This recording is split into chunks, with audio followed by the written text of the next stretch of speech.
Assalamualaikum warahmatullahi wabarakatuh. Anak-anakku, kita berjumpa dalam pembelajaran kali ini untuk siswa kelas 9 dengan materi sistem reproduksi pada manusia.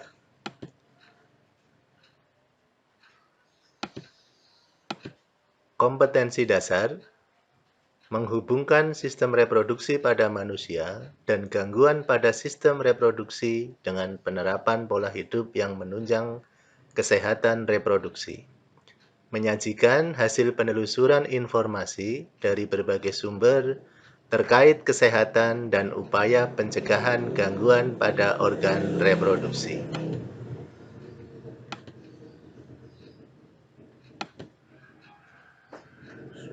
Yang kita pelajari adalah pembelahan sel, struktur dan fungsi sistem reproduksi pada manusia, serta penyakit pada sistem reproduksi manusia dan upaya pencegahannya.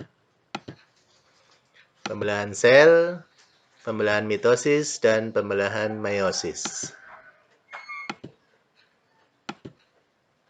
Struktur dan fungsi sistem reproduksi pada manusia yang akan kita pelajari adalah organ reproduksi pada laki-laki, spermatogenesis, organ reproduksi pada perempuan, oogenesis, siklus menstruasi, fertilisasi, dan kehamilan. Pada pertemuan kita kali ini, kita hanya akan sampai membahas tentang oogenesis. Sedangkan dua materi berikutnya, yaitu siklus menstruasi dan fertilisasi dan kehamilan, akan kita bahas pada pertemuan berikutnya.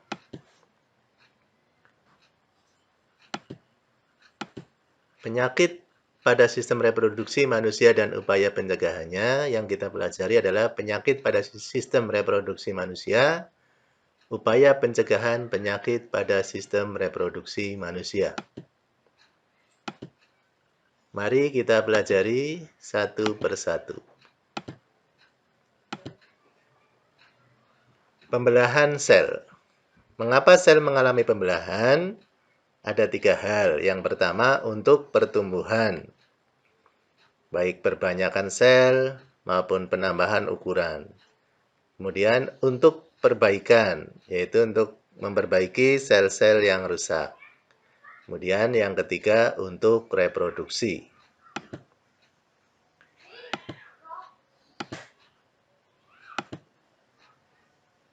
Pembelahan sel terdiri dari pembelahan mitosis dan pembelahan meiosis. Pembelahan mitosis terjadi pada sel-sel tubuh atau sel somatis. Kemudian pada pembelahan mitosis, jumlah kromosom sel anak sama dengan jumlah kromosom sel induk. Kemudian untuk pembelahan meiosis terjadi pada sel-sel kelamin, berfungsi menghasilkan sel gamet. Pada pembelahan meiosis, jumlah kromosom sel anak sama dengan setengah jumlah kromosom sel induk. Maaf, ini tertutup tayangan ini.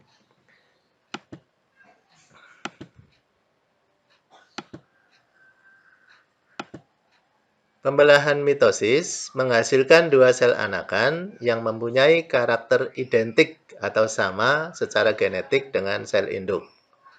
Baik sel induk maupun sel anakan memiliki kromosom 2N atau diploid.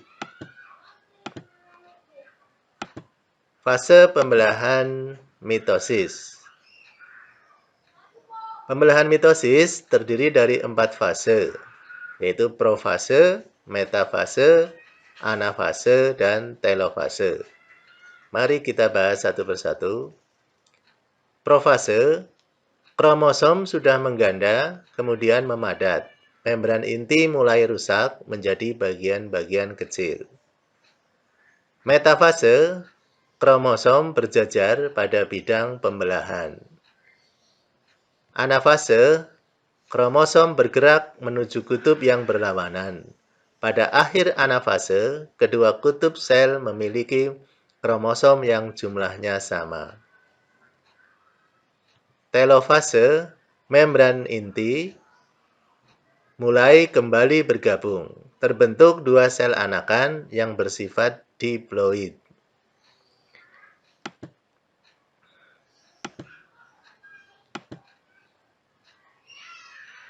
Pada akhir pembelahan mitosis atau telofase, diikuti pembelahan sitoplasma yang disebut sitokinesis.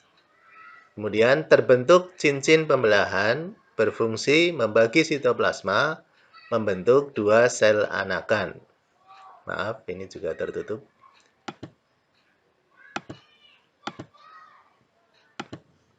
Pembelahan meiosis menghasilkan 4 sel anakan yang masing-masing hanya memiliki separuh dari jumlah kromosom sel induk, haploid atau N.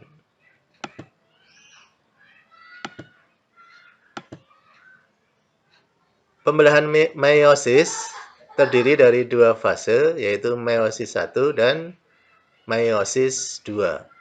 Fase pembelahan meiosis 1 terdiri dari profase 1, metafase 1, anafase 1, dan telofase 1. Profase 1, membran inti mulai rusak menjadi bagian-bagian kecil. Kromosom sudah mengganda dan memadat. Metafase 1, kromosom berjajar pada bidang pembelahan. Anafase 1, kromosom bergerak menuju ke kutub-kutub yang berlawanan. Telofase 1, kromosom homolog memisah dan bergerak ke kutub-kutub yang berlawanan. Membran inti mulai terbentuk kembali. Terbentuknya dua sel anakan haploid.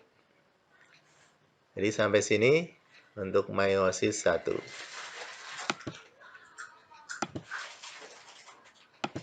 Fase pembelahan meiosis 2 dimulai dari profase 2, metafase 2, anafase 2, dan telofase 2. Profase 2, membran inti mulai rusak menjadi bagian-bagian kecil.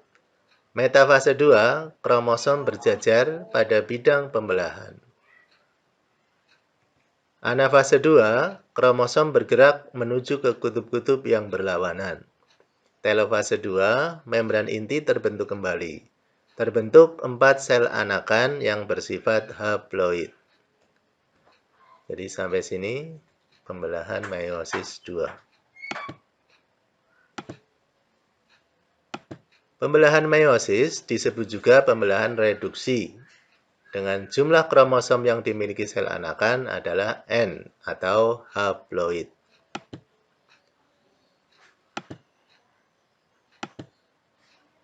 Struktur dan fungsi sistem reproduksi pada manusia.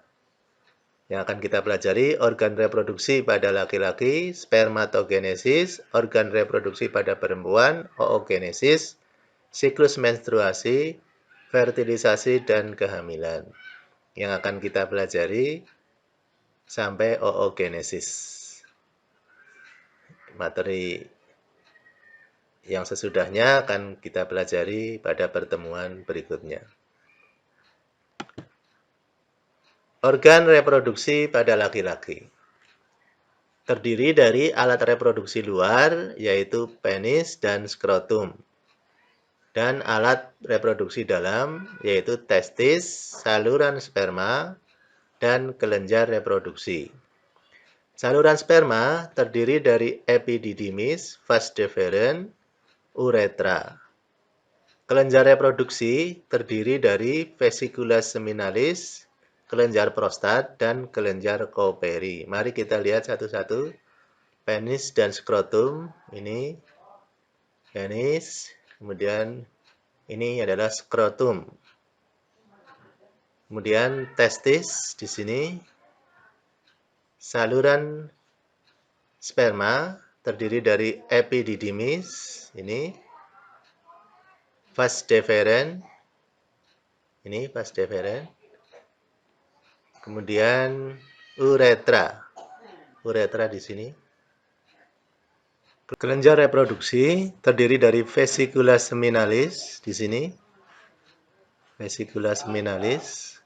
Kemudian kelenjar prostat di sini. Kemudian kelenjar Cowperry di sini. Itu bagian-bagian dari organ reproduksi pada laki-laki. Mari kita pelajari fungsi dari masing-masing bagian.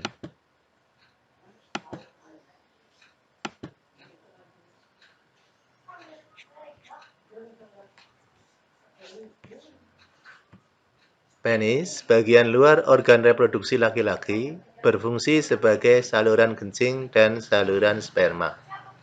Skrotum, kantong yang di dalamnya terdapat testis, berfungsi menjaga suhu testis agar sesuai untuk produksi sperma. Testis berbentuk bulat telur yang tersimpan di dalam skrotum, berfungsi memproduksi sperma dan hormon testosteron. Epididymis, saluran yang keluar dari testis, berbentuk seperti tanda koma, ukuran kurang lebih 4 cm. Berfungsi sebagai tempat penyimpanan sperma sementara. Kemudian vas deferens, saluran panjang yang mengarah ke atas dan merupakan lanjutan dari epididymis. Berfungsi menghubungkan epididymis dan uretra.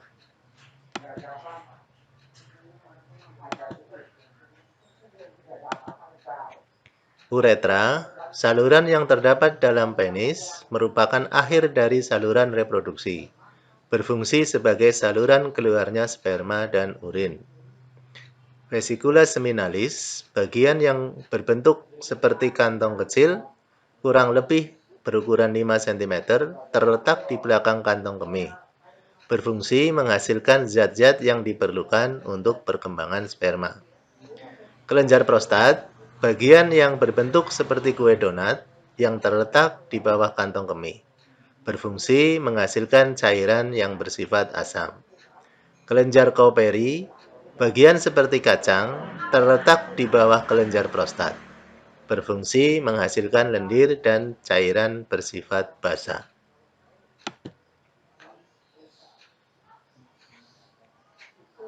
Spermatogenesis, proses pembentukan sperma yang terjadi di dalam testis atau tubulus seminiferus disebut spermatogenesis. Tahap pembentukan sperma, yang pertama spermatogonium 2N atau diploid membelah secara mitosis membentuk spermatosit primer. Di sini gambarnya. Spermatosit primer membelah secara meiosis 1 membentuk 2 spermatosit sekunder. Di sini, spermatosit sekunder membelah secara meiosis 2 membentuk spermatid berjumlah 4. Spermatid mengalami diferensiasi dan perkembangan menjadi 4 spermatozoa atau sel sperma yang matang. Ini adalah sel sperma.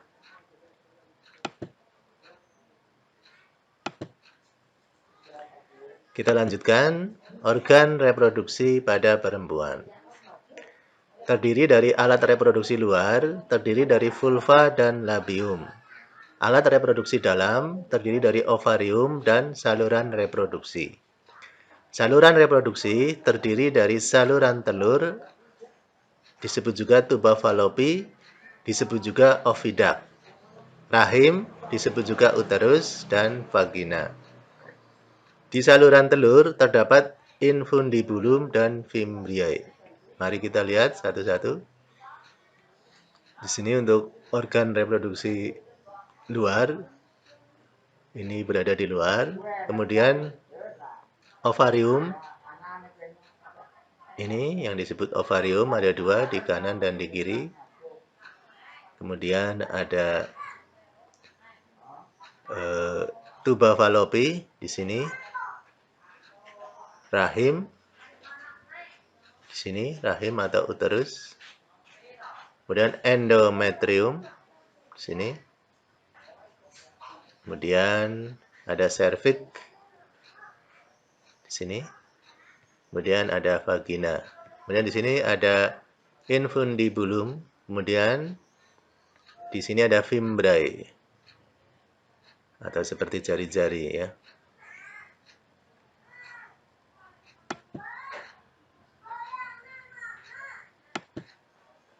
Struktur dan fungsi organ reproduksi perempuan. Ovarium bentuknya seperti telur, berjumlah 2, terletak di kanan kiri rahim, berfungsi menghasilkan sel telur atau ovum. Saluran telur, saluran dengan panjang sekitar 10 cm yang menghubungkan ovarium dengan rahim, tempat terjadinya fertilisasi atau pembuahan. Infundibulum, struktur yang berbentuk seperti corong dan merupakan ujung dari saluran telur. Rahim atau uterus, struktur seperti buah pir yang berfungsi sebagai tempat berkembangnya janin selama kehamilan.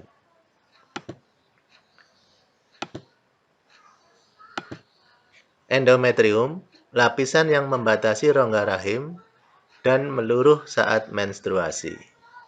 Serviks, struktur rahim bagian bawah yang menyempit dan membuka ke arah vagina. Vagina, saluran yang menghubungkan lingkungan luar dengan rahim, saluran mengalirnya darah menstruasi, saluran keluarnya bayi. Fimbriae, struktur berjumbai seperti jari jemari yang berfungsi menangkap sel telur. Oogenesis merupakan proses pembentukan sel telur yang terjadi di ovarium. Pada laki-laki, spermatogenesis dimulai pada saat pubertas. Sedangkan pada perempuan, oogenesis sudah dimulai sebelum anak perempuan lahir. Sel primordial membelah secara mitosis membentuk oogonium atau 2N. Oogonium membelah secara mitosis menjadi oosit primer 2N.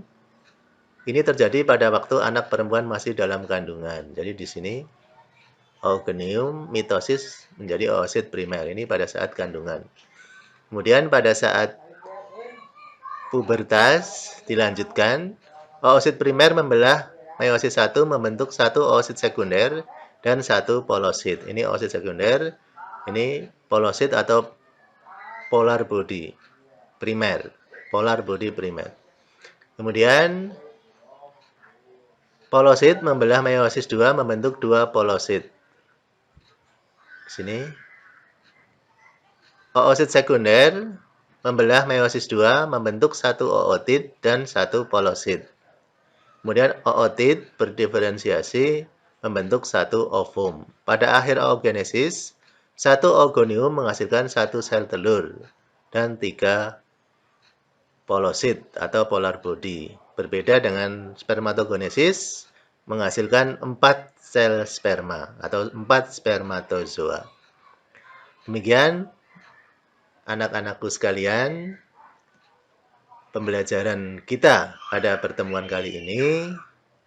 Kita akan lanjutkan materi yang belum selesai pada pertemuan yang akan datang. Terima kasih atas perhatiannya. Wassalamualaikum warahmatullahi wabarakatuh.